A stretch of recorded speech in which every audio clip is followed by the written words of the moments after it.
Let's cook buffalo chicken wings.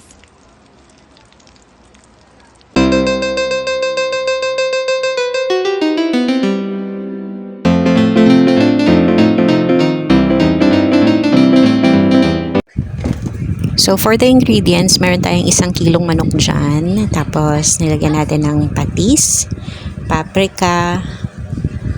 Meron din tayong nilagay na, syempre, may salt. Ayan, salt o asin. Tsaka 1 itlog. Yan.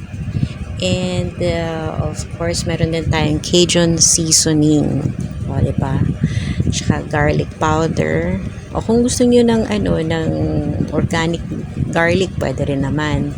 Pepper to taste, ayan. And ayan, pangmasa natin ng 1 cup cornstarch.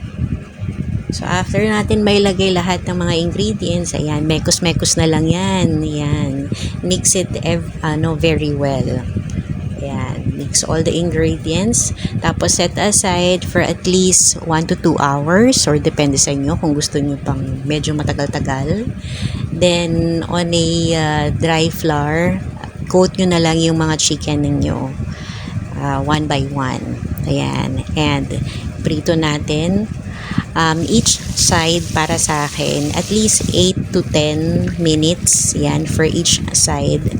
And until yung frying oil mawala yung yung sizzle niya, yung kanyang maririnig. Hanggang sa ito, 'di ba? Chicken pa lang 'yan, masarap na, 'di ba? Yung chicken pa lang 'yan may lasa na. Tapos lagyan niyo na rin ng pwede kayo maglagay ng sour cream, kung anong gusto niyo. Kami ketchup, pepper, tapos lagyan namin ng konting paprika and hot sauce, tsaka ano pa ba, yan, konting suka, yan, ganyan.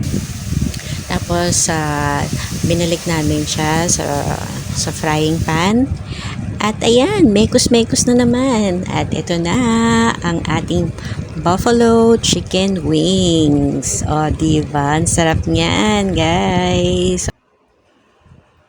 Tikima na. Like and subscribe. Thanks for watching.